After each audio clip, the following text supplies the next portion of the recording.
We live in a world that never stops offering more. More to buy, more to scroll, more to numb, and more to escape. Until the wanting becomes normal and stopping feels impossible. And somehow, the harder we chase it, the more burnt out, anxious, addicted and disconnected we become. This is More, a podcast hosted by people with lived experience of addiction, mental health issues, trauma, and neurodiversity, where the pursuit of more led us to rock bottom and has since led us to finding alternative ways to live. Each week we have raw, honest conversations with each other and our guests, grounded in lived experience, about what the chase takes from us and what's possible when you stop running. Through these conversations, we hear a diverse collection of stories and experiences from those who have found an alternative way to exist in the world. These conversations are recorded in a single take, with no editing, so what you hear is real and unfiltered. Some names and places may be changed in order to protect those sharing their stories. Welcome to More.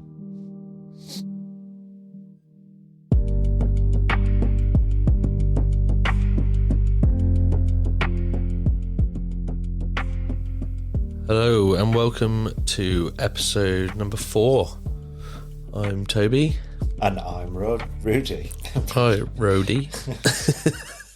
I was thinking about saying episode 4. Great start. Good, excellent start. Cool. Progress, not perfection. How are you, mate? Yeah, mate, I'm alright, man. How are you doing? I'm good. I'm tired but positive. I'm feeling quite rested now. As we said, my sleep has finally dropped into a normal pattern. Mate, I am so chuffed for you, honestly. 2.5 years, like the hyper arousal seems to have dropped, man. Yeah, mate, that's awesome. So buzzing. I really feel that. Yeah. Right in the feels. Last night, I reckon I had about 3 hours. Night before, I reckon I had about half an hour. Yeah, so I am so chuffed for you, mate. That's big stuff, isn't it? Yeah, mate, just getting those good hours in the last few days makes me feel almost human for periods of the day. Yeah. But when you haven't had it for so long, you just forget what it's like, don't you? Yeah, totally. And it builds up, doesn't it? That lack of sleep sort of just it gets more and more and more and more and more effective on you, and then that's it. Well, that's when I went into treatment. I just didn't sleep for months, and then I just lost touch with reality. Yeah, totally. Yeah, mate, that's awesome. So we do a little recap quickly. Last episode, my story, double episode. Yeah. So for those guys at home, you might notice that the intro outro sound was a bit funny. Obviously, we kind of looked down after we'd been talking for a while, and we were on like an hour and a half, and we got to keep our episodes we're trying to keep our episodes to an hour, just for listening purposes, and because we only have an amount of allotted time for us to put out a month. So what we did was cut it in half after the fact and then record our intro outro, didn't we? But then it was quite an involved process, wasn't it? Given that we've never done it before. Yeah. And we want to stay true to the no editing thing, and that was kind of editing, but we didn't edit anything as such, but we had to sort of like cut that onto the front and then onto the back, which without all of that software that people must have, which must be incredibly difficult to use, it's quite tricky. Yeah, we got there. Yeah, so from now on, learning along with us, we'll just keep an eye on the time, and then we'll just wrap it up before an hour, and we'll just cut out and cut back in. You guys won't hear any different, but we won't move. We'll literally just play an intro music, and then carry on. So that you haven't got to listen to 2 hours of talking, and it all just works the best for everyone. Yeah. Yeah, so that was good. that'll work out well now. I've had a really weird week. What's been going on? I don't really know. I had some really good shifts and stuff, like I was saying last episode. But yeah, I've just had a really bad week of sleep, which really affects me. I missed out on some of my antidepressants, which sort of has a bit of a knock-on effect. I forgot like one day's worth, and then it just puts me out of kilter a bit. I'm pretty much back to normal, but yeah, I've been helping a friend in recovery who's been having a rough time of it. I won't go too into keep his anonymity and everything, but yeah, I've been sort of doing what I can for him, which has been good. It's been nice to catch up, and yeah, just nice to do a bit. So we've been running around fixing some stuff for him. Then I went for a walk with another fellow, which is good, just to get out in the air. We had like 2 hours of no rain. Yeah, very rare where we are at the minute. Yeah, it's unbelievable, isn't it? It's unbelievable. It just hasn't stopped. Yeah, my house has just taken on so much water. Yeah. Yeah, you've got a bit of a roof issue, haven't you? 2 roof issues. Yeah. Hopefully you know a good builder. But just getting out, getting a bit of air, getting a bit of perspective, and the therapeutic value of one addict helping another is without parallel. And that's what it says in the 12-step literature, and it is, it's just nice to be able to say some of that stuff that's in your head out loud to someone who genuinely gets it. Yeah. They're not trying to get it. They're like, yeah, and you can bounce stuff off each other. So that was really good. That was sort of, I needed that. I needed to get out. Took my little boy with me as well, and he was absolutely hilarious. Just like puddles everywhere, and he's obsessed with puddles. Oh, mate. Just that joy. Yeah. That pure joy on his face, just watching him jump up and down in puddles. Yeah. So that's amazing. That's the life. Yeah. Yeah, other than that, have you been up to? Yeah. What have I been up to? Trying to find some work. What else have I had going on? Played a bit of paddle with a fellow. Got beat again. Learning to be gracious in defeat.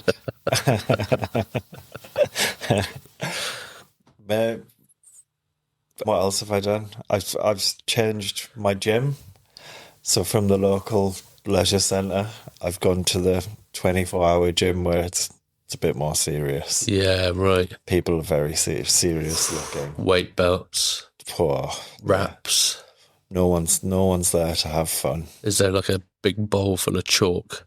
Yeah. Where you can go chalk your hands up. There's pictures of everyone pre-competition, fake tanned up, looking absolutely shredded on the walls. It's very, very. It's good. It's good though. There's more stuff for me to use in there for my back. Yeah, but it's just a very serious atmosphere. So we'll hear about your back in a minute, I think. But just tell me, do you go in and do like granddad gym stuff because you've got a bad back? Are you that guy in there with like that giant elastic band? No. Round your like arm? No. Or are you in there swinging tin? I'm an addict, man. Yeah, you are. Yeah, the clanging and the banging. Well, no, it's not heavy, man. But I go in and do a normal workout with weights. But I do it a lot. I don't do free weights. Right. Yeah. In the past, when I have, if I get one slight movement wrong, then my back will go into spasm. Yeah. Okay. Whereas if I'm supported on the machines, then I can do pretty much everything. Yeah, so yes, you do granddads. Yeah. Oh, that's cool. Yeah, no, I wanted to ask you that the other day and I forgot. Yeah. What else have I been doing? Yeah, man, that's it. I've doing the recovery coaching stuff that I've been doing. Did a bit of step work. Met my sponsor. Yeah, not a lot, mate. did a little bit of painting in the house. Yeah. I had my son extra days, and so yeah. What did we do? It was raining, so we got a dartboard on Sunday and Nice. threw lots of tungsten, top tungsten. Yeah, nice. Arrows. I'm shy at Yeah, it, I was about to so say. Every time I pick a dart up, I'm like, I am so good at this, and then throw it and think, no. yeah, yeah. That's it's hard. I'm just not a darts player. No. It's fun though. Yeah. Yeah, mate. That's it, really. I guess. Well, I told you I went to the doctors, and lots of I'm getting like side effects from the medications that I take.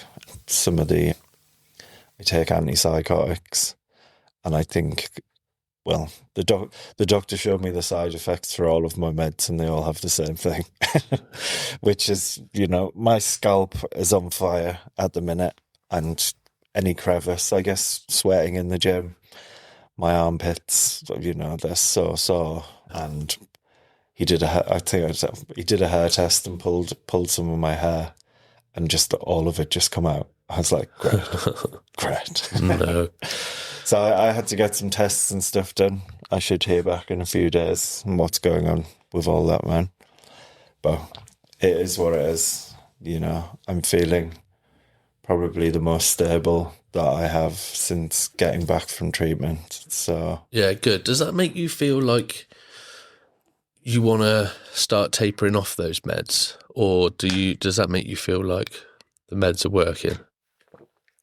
well, mate, I think from my experience, when I felt in a good place when was it? It was quite a few years ago. I just stopped the meds without any medical advice. Yeah. And I was like, oh, I'm feeling great. I don't need these anymore.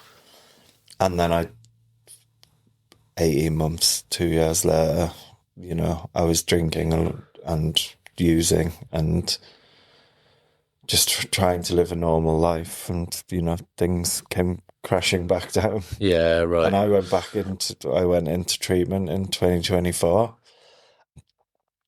And so, as much as I don't want to be taking the meds, they have helped to keep me. Yeah, there must be. I think that's a real battle that a lot of us go through, isn't it? Because I'm on antidepressants and pain inhibitors as well. Yeah, and then I have that constant battle with my head where, it's like, oh no, I actually feel like I'm in a good place now. yeah, And then I'm like, but is that because they're doing their thing, or is it because they've worked and now I'm starting to, push forward on my own? It's a real struggle, isn't it? Yeah, So I sort of talked to my therapist about it and my doctor and let them sort of guide the decisions. But yeah, it's a real thing where you get. it is, mate. And I think because because of the autism and the lack of feelings and emotions, the antidepressants, and they remove those as well to some extent, and you're at a default. And I often think like they're stopping me from ever having that chance of accessing those feelings. Yeah. It's like an extra layer. I know what you mean. Yeah. And whereas, I guess it's tricky because ultimately it is keeping me stable. Yeah. There has to be a level of acceptance around that as well. Yeah, totally. Yeah. Well, if anyone's struggling with that, consult your doctor, definitely. Don't do anything off your own back. Yeah. Cool, mate. Well, this episode is all about you.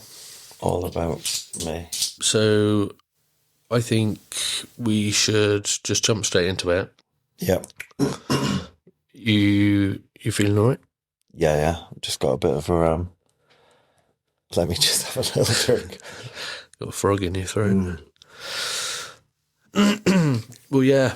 Whenever you're ready, just shoot on. Let us know who you are and how you ended up here. Yeah. So I am Rudy Youngblood. that isn't my actual name. The name of Rudy Youngblood came about how old, I was born in the 80s. So I was one of those early kids who, when the internet was dial up and made all the noises logging on, I had it at the house. My friends came around and we found a porn star name generator Yeah, where yeah, you type your name in and it gives you a porn star name. yeah. We were like 12. So it wasn't like your first dog and like the street you grew up on or whatever. No. No, that's what we That- used to do. Yeah, Yeah. No, that was my porn star name that the internet gave me. nice. Rudy Youngblood. Well, I like it. Yeah. And I guess thinking about, we'll start at the beginning. My childhood, as I said in the first episode, come from the northeast of England. We grew up in it's very deprived. It was once a booming industrial town, the steel and the mining and all of that stuff. But by the time I came around, that is on the decline massively. And it probably wasn't the same area, and it's continued to go, decline in the years since. Excuse me. And yeah, we grew up in one of the roughest, if not the roughest part of that area. It was fucking tough. And I guess, but when you're a kid, man, like, you didn't know that was home, man. That was my whole world. Yeah, yeah. I didn't know any different. It's only when I moved away in my adult life, or, went on trips away or whatever, and you realise, like, fucking hell, it's fucking gnarly where I'm from, man. Yeah, yeah. Yeah, and so there's, as a kid, you didn't really see it, man, but there was signs that you would pick up as kids. There's lots of addiction. There's crime. There's violence. It was rough on the streets. It was a tough place. Like, even as a kid, just walking around, like, other kids were there to take the piss out of you or kick the shit out of you, or you just in fear. Well, I was a little skinny kid, and that fear just kind of followed us around, man. And, growing up, I was thinking about this before we started, and, I didn't have it as, looking back, compared to some of my friends and their positions of, childhood friends, I was in a much better position. Like, we lived in a nicer house. We had everything we needed. My parents clothed us when we had, all of that stuff. Whereas some of my mates didn't have any of that, man. And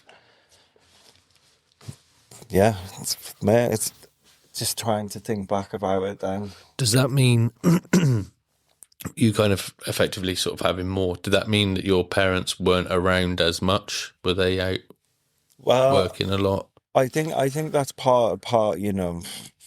My parents did the best they could. I've always said, like, they're not to kind of blame. Like, they only knew what they only knew.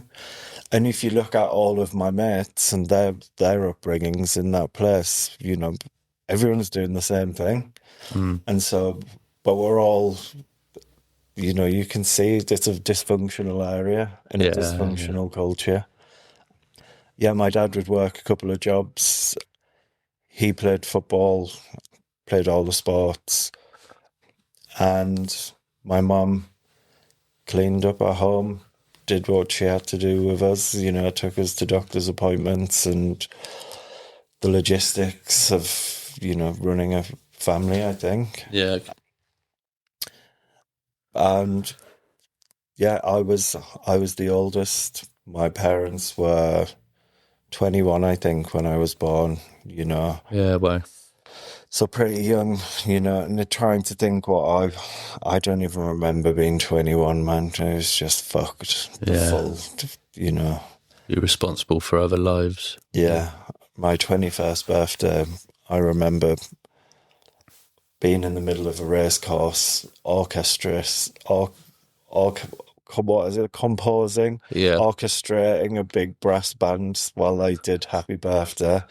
Big race there when I was absolutely battered by about 1 o'clock. That was. Yeah, it's normal stuff then. Yeah. And yeah, mates of childhood. Yeah, I think my parents did the best they could, you know. But as we've learned, a lot of the trauma and those patterns, like, you know, it comes down and is deeply ingrained. You know, they probably, you know, what I have to look at in hindsight is they grew up in that exact same place Yeah. in probably tougher times. Yeah. And yeah, so it wasn't What are the first sort of traumatic patterns that you recognise now then? in my life. I recognise the violence, you know, like the things that I remember. Like I never remember having weekends out together or having like my own hobbies, or my dad played football, so it'd be like, right, get in the car, we'd be stood whatever the weather, fucking kids on the sideline while they lived their lives and we just part of that. Yeah, you know. took along with them. Yeah, we went to the cricket in the summer, then we'd sit in the pubs afterwards, and if we weren't allowed in the pubs, we'd be sat in the car while they're in the pub, you know, after the matches or whatever. Mm. Yeah, and I think you know, without ever really having that awareness, you know, the neglect was there. Mm-hmm. You know, all of I remember the weekends being with babysitters. I remember staying over the road with a guy who, you know, we'd seen him, you know, physically abuse his wife in the street and stuff. And then Right. I'm fucking staying over there on a weekend, Yeah. you know, and it's like, just a crazy, but as you say, when you're in it, you don't know any different. Just how it is, isn't it? Yeah. Early traumas, man, you know, fucking hell. Mate, I remember being in a pub as a kid. I must have been tiny, in a pub called The Beacon. And I remember a kid smashing me around the ear with a big metal tray, you know, that you carry pints with. Nice. And I'd fucking hell, man. And that, I think like all of those fears early on were coming from like that. I remember like my mum sending me to the shop, and I had like I remember going around, you know, I couldn't skateboard, I was tiny, but I'd have one knee on and, you know, I'm pushing myself with the other leg on a big Batman skateboard. Mate, and just like the intimidating kids who are hanging out outside the shops and stuff, man, just like fucking hell, that fear. Yeah. Situational fear. Yeah. And one of the other things that I've always thought about, mate, I've always hated going on rides that like spin around. And when I was a kid living in that first house, like, I don't know if I think my brother was born, like, but he come 4 years after, so I was still quite young. Yeah. Of going to the park with some of the neighbours' kids, you know, all we did was play out in the street. Yeah. And some older kids putting us on the roundabout and, you know, having a moped and putting the wheel. Yeah, you know, fucking hell. Yeah. And then everyone got off and there was just me stuck on them and just fucking hell. That was, Yeah. I think I've seen that on YouTube. yeah. Yeah. Mate, that happened to me. That's like the early things, man. I was just fucking shit scared wherever I went. Yeah, and so did you end up hanging around with a lot of older kids? Mate, it was all mixed in that first first house, that was right in, right in the mix of where it is the tough part. And I don't really remember a lot of it. I just remember all the traumatic things. It's like my brain has just blocked everything out. I remember having a Thomas the Tank Engine bed. Yeah. I remember getting my head stuck in the stairs on Christmas Eve, trying to see if Santa had been. When the banisters. Yeah. All-time backfire. Mate, and I just remember always being with grandparents, and all of those good memories come from doing nice things with other people. Yeah. Not my parents. Yeah. Sadly. The nurturing memories, sort of. Yeah. And that's because my parents were doing their own, they were 21 years old. I imagine they were doing their own stuff. Yeah, absolutely. And working to try and support, But ultimately, I never felt any love, emotional safety, I didn't feel like we were very quick to be punished as kids. Lots of shouting, and physical, when it was bad. And I guess it was when we moved. Even like having to walk. I remember walking to school from that house, and it wasn't a close walk, man. It's a fucking long walk through lots of roads. Yeah. And up past other schools. And mate, just like the fighting of the kids and getting chased, and it's just non-stop, mate. And you just like, when you're that young, it's like the fight or flight, Fucking hell. It wasn't in me, I wasn't like a fighter then. Yeah. Not that I ever have been really, but you kind of learn as time goes by. Yeah. But, I still had that flight, and even like fights at dinner time and stuff at school, I'd run to the dinner lady. Yeah. But it was only when we moved further up the road into like the posh area. Oh, nice. We had a much nicer house then.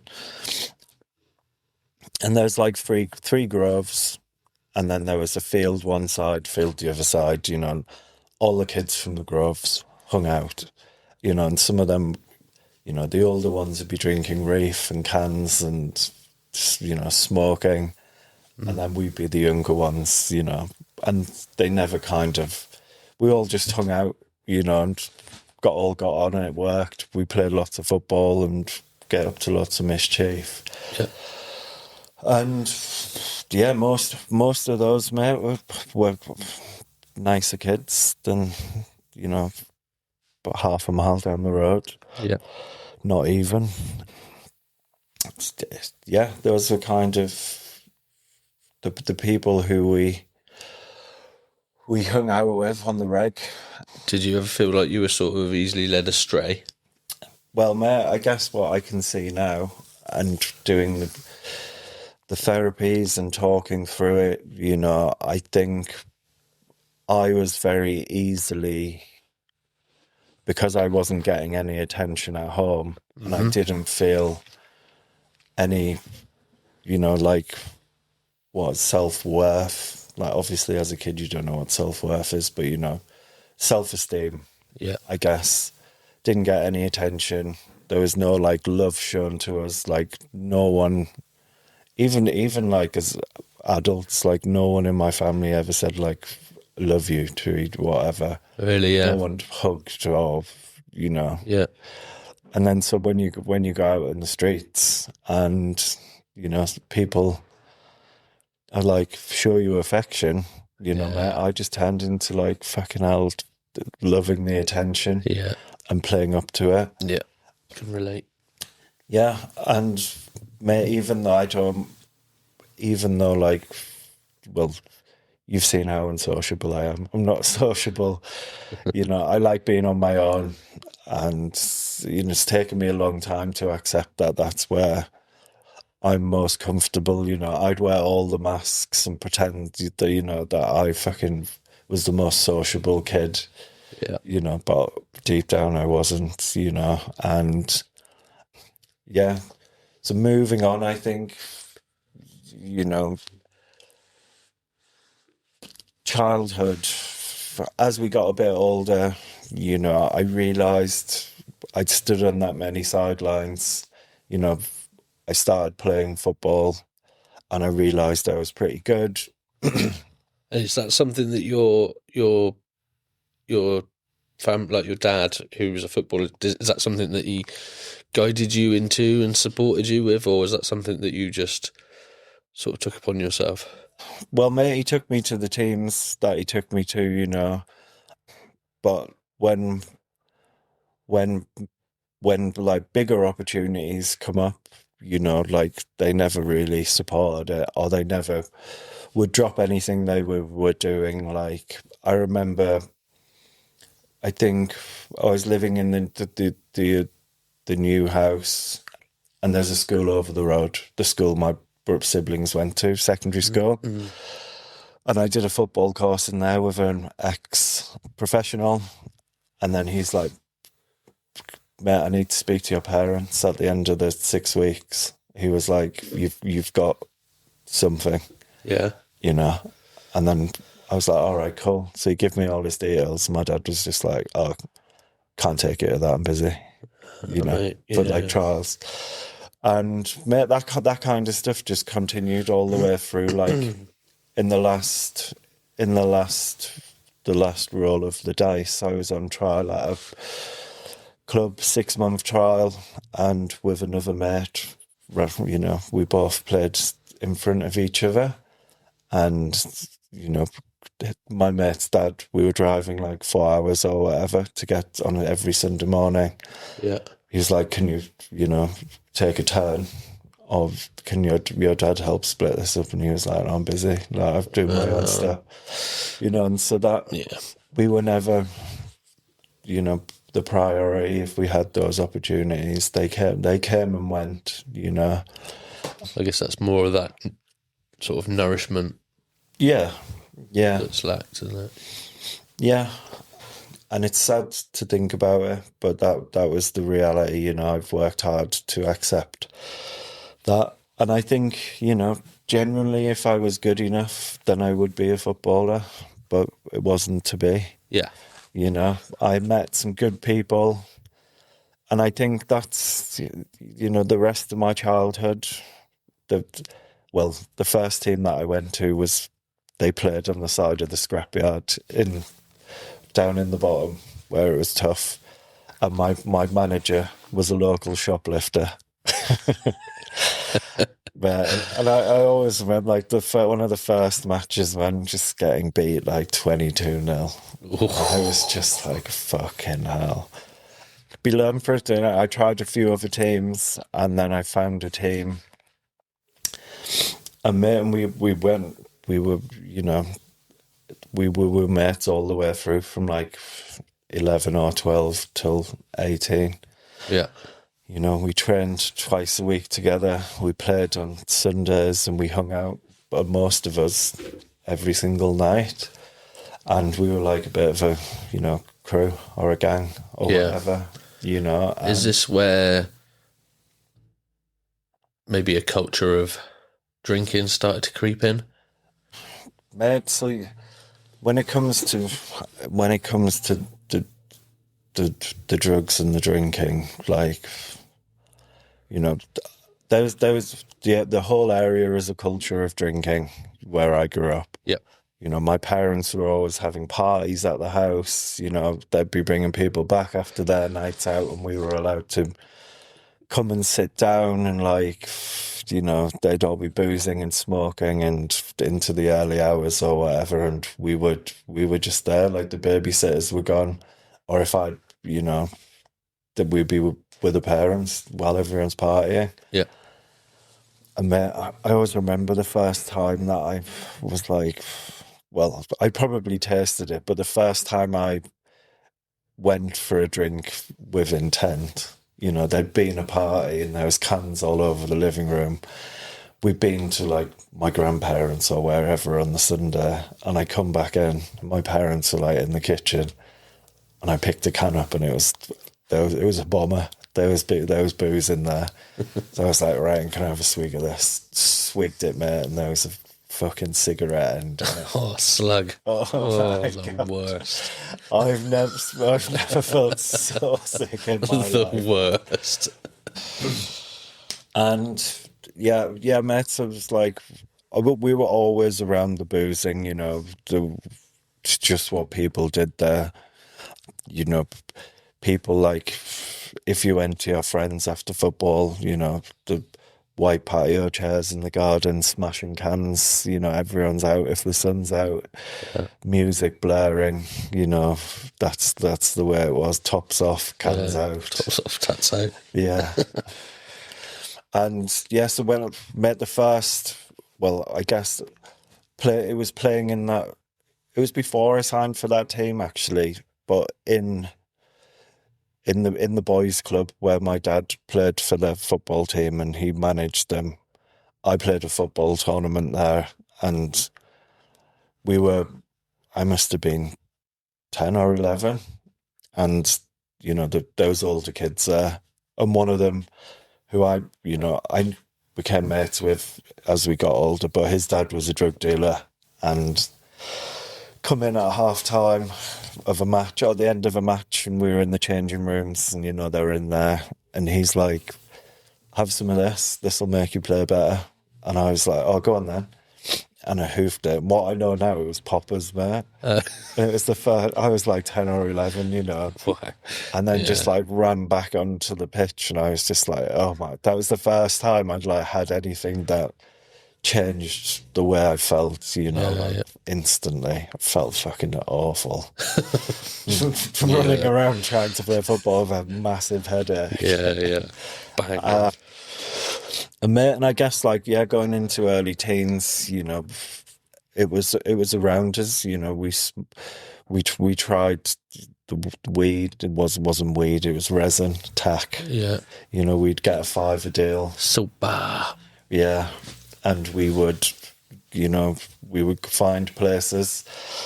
There's places that they were called the communal bush, where people would leave their buckets around Beck's or in different places, and you just take it and use it and leave it there. It was Really? just two empty bottles, you know, where you put the water in, and we'd go around. Bucket. Yeah, bucket, a bourgeois. A bush.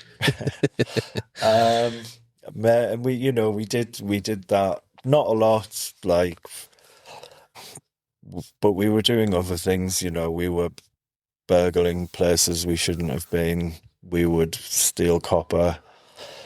You know, there wasn't a lot of stuff to do. We would climb on any school roofs, industrial buildings. You know, we were getting chased by security guards and caretakers, and we were just finding fun in a place where there wasn't a lot of fun available. Yeah. And we didn't know any better, you know. We thought it was funny. Yeah.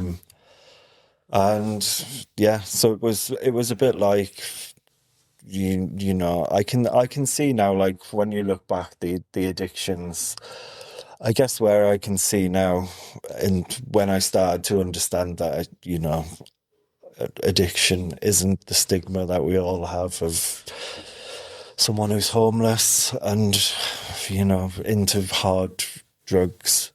You know, I can see from an early age that I would get £1 pocket money, instead of buying an ice cream from the ice cream van, I'd buy 100 blackjacks or applejacks when it was penny sweets. And I'd just scurry off, and I wouldn't share them, and I'd nail all of them, and then just feel terrible. One after another.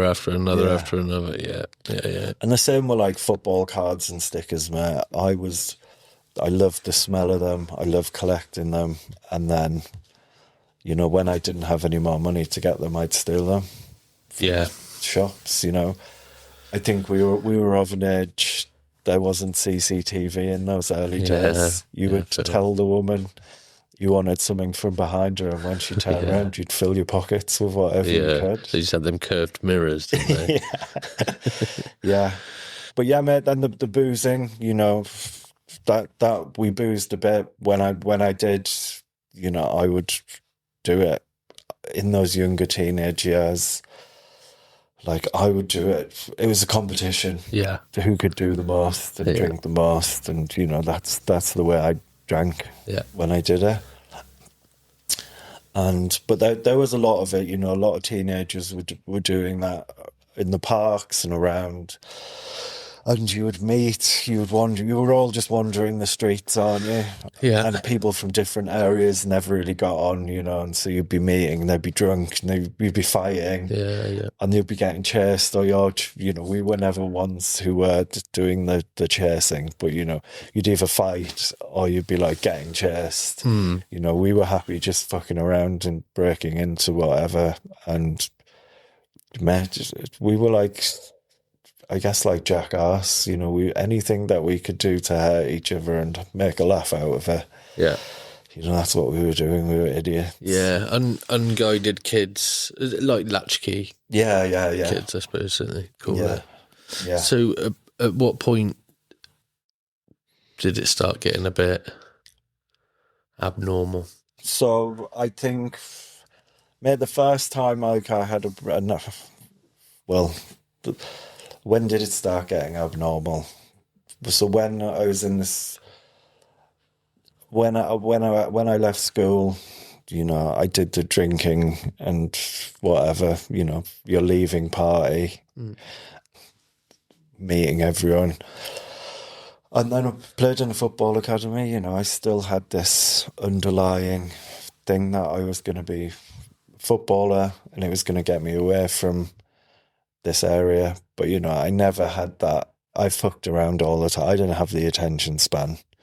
I was the kid who were always messing around at training, winding people up. Class clown. Yeah. Attention again. Yeah. But mate, at school, I didn't say a word. Oh, really? Yeah. Because I didn't have the social skills, to feel comfortable. And I guess I always had that, because of the way, like, my parents shouted at us, I had that fear of authority. Yeah. And I didn't want to get in trouble at home either. I was shit scared to upset my parents. And yeah, mate, but in the, those people, I think as you've seen, as I've got to know you, I've become more open and more comfortable. So in those comfortable situations, then that's when the attention seeking and stuff as a kid, the amount of shit my football managers put up with, man, fucking hell. This is just always a nightmare. But mate, it was like after that, the football academy, started going to student nights. Good times. Yeah, mate, drinking 50 pence VH flavoured alcohol pops. Yeah. Yeah, and it is a good time. Having fun, being young, chasing the girls and listening to loads of bad hip hop and R&B. Well, it was obviously great at the time. Yeah, it was good. Those were the good times. Then we'd play football. I think when it started to change, I had a few injuries and I wasn't playing so much. And then a few other friends who were playing football, were getting released and they were sitting in the pubs. And then you're like, I'm not going to go today. I'm not going to go to my classes because I had to study sports science and stuff as part of it in the college. I am just going to go down to the pub instead. And then you start having a couple of pints. And, then my dad's telling me to go and play men's football and going, all people do in that area is play sport and go to the pub afterwards. So then you have all of these blokes, you're still a kid, and they're like, right, we're going to the pub, come on, we'll get you a few pints, and then you're in it. And then that's when it starts to you're in that culture, so I'm playing football, going to the pub afterwards, then you see the older lads, I think they're all doing gear and they're trying to hide it from you, and you just know what's going on. And then over time, mate, you just become part of it. I think the first time I had The first time I'd had hard drugs was my 18th, and I remember walking between pubs. I must have drank like a bottle of aftershock, and my mate was like, "Do you want some of this to sober you up so we can get in?" I was like, "What is it?"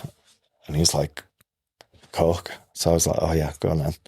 Mate, and that the minute I had it, instantly hit me, like, and I felt like a normal person. Yep. I guess I never felt like that because now I know is that I'm neurodiverse, and I never felt comfortable in any situation in my own skin. Yeah.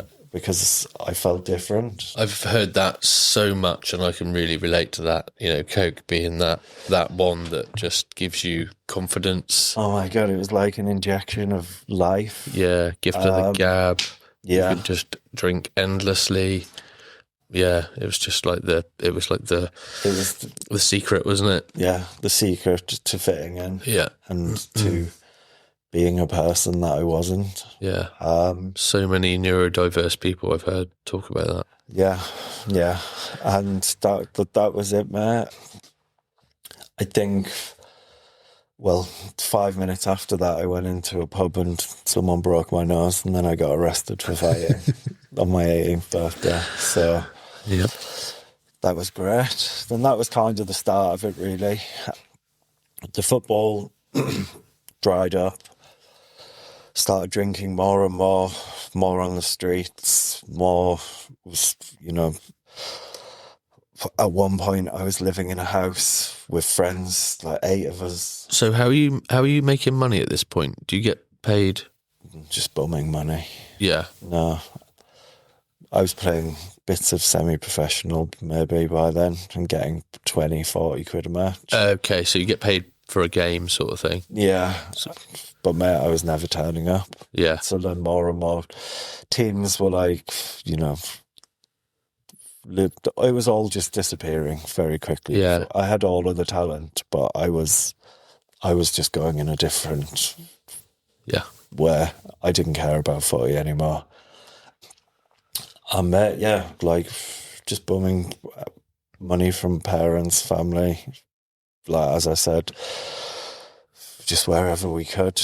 I remember living in a house then, like 8 of us on a mattresses in a room, and we were selling weed and hanging out and selling other drugs, in this house. We were just all just doing whatever. If we went out, we buy extra drugs to sell to pay for our own, pay for our nights out. Yeah. That's kind of the way that it was, man. But then it's kind of, mate, it went from just normal like drinking to getting out of control pretty quickly. Like, the things that I was doing, mate, I would do things for money in pubs so that I could stay. Mate, my party trick was pouring every single ashtray into a pint glass and then necking it. Mate, that's the kind of things that I was doing for money. To keep staying, to stay out, I would do anything, man, to stay out. Man, that was like, just fell into that culture, really. Like, the culture was you go out, you play sport, you go out, get pissed, get high, go back to someone's house, or you go into the town, you have a fight. There's fighting everywhere in the pubs. Yeah. Just the way it was. Yeah. I can relate, mate. And yeah, mate, and I guess like growing up, as I said, as that early kid, I had that fight or flight, and I would often choose the flight. But over the years, that flight slowly disappears, and then you put alcohol and cocaine and other drugs inside of you, and then you're fighting constantly. Yeah. And I guess I was never good at running away, then, people would do it and then disperse. Yeah. I would do it, but because I'd be so wrecked, I'd still be there.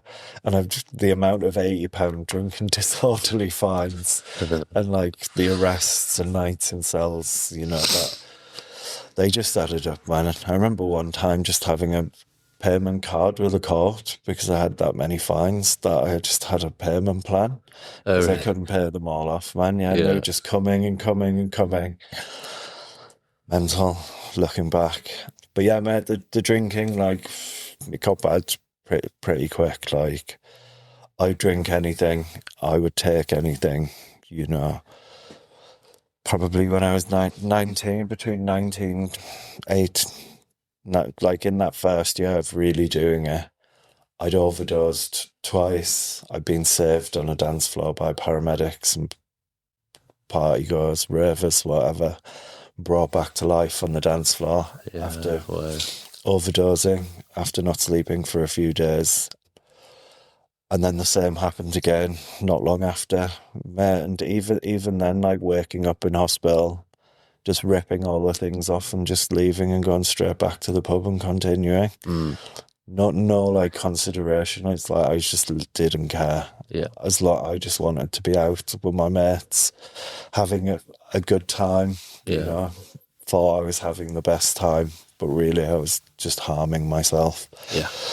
And mate, every weekend we just go out Thursday, Friday, stay awake right through all the weekend. Somehow, mate, you know, I was racking up debts with dealers. You know, when I did get a job finally, you know, I'd get paid at the end of the month and it would all go out on debts. Yeah. And then Catching up. I'd borrow it all back. It was just a never-ending cycle. Yeah, mate, and probably when I was 20, I was hospitalised. I stayed awake again, hammered it for 4 or 5 days, and I woke up and I was like bright yellow. Couldn't really stand up. We went to the doctors down the road and then got took to hospital, and you know my organs were starting to shut down because of the abuse I was putting them through. So that's jaundice, was I it? had jaundice. Yeah, like, from your liver shutting down. Oh mate, yeah, red eye. I couldn't stand up straight because all my organs were killing me. Yeah. I spent a few weeks in hospital, and you know I had to stay at home for months and not drinking. Before I drank myself diabetic at 19. Yeah. I was constantly going for tests and to hospitals and whatever else, you know. And the doctors said then, whatever you're doing, if you don't stop, like, you're not going to see 21. You know, and they explained what binge drinking was. You know, they were saying that my patterns were that I was drinking more than an alcoholic would, and I was doing it in intense periods. Yeah. You know, and that it was dangerous. And that's alcoholic drinking. Yeah. Isn't it? You know, what we understand now. Yeah. Another misconception of alcoholism is waking up, drinking. Yeah. But, you know, you can drink alcoholically binging. Yeah, mate. And the minute that I had that first pint, all I think about, the whole world disappears and all I can see is that pint glass. Yeah. And that's the way it always has been with alcohol and drugs. You know, if you give me drugs, I will, you know, partners, friends, you know, I will do what I need to do to use as much as I want. All bets are off. And without any like consideration on what the needs of other people are. Yeah. I'll get myself in a state. Yeah. I'll embarrass myself. You know, I'll cause a scene because I can't stop. Yeah. It's all consuming. Yeah. And so I guess, you know, my story, I stopped drinking for a while, stayed in the house, watched lots of box sets, and then, you know, I started going out again. And I thought, my thinking then was I'll drink J2Os and I'll just do coke. And that's what I did for a while. Smart. Yeah, so smart. And then, you know, it's inevitable. The drinking crept back in. Things started getting bad again. And then there was some major trauma in my life that happened that, you know, I'm not going to really talk about on the podcast.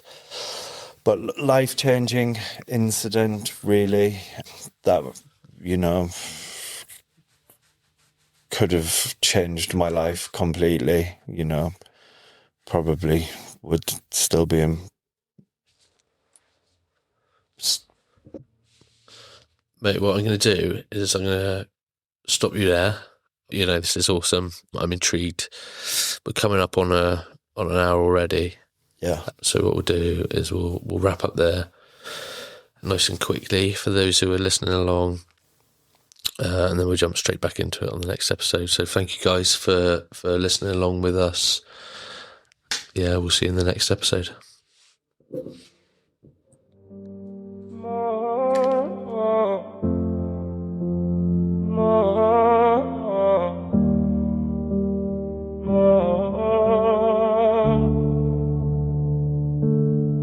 More to take, more to chase, more to numb, more to escape. More screens, more pills, more noise, more thrill. We wanted more, we lost ourselves. We paid the cost, the deeper we delve. Always more,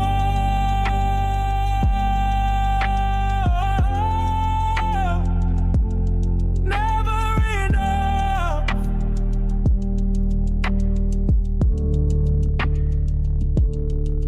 Always more,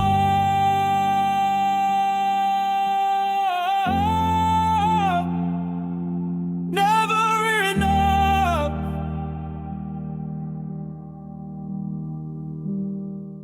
Until it breaks.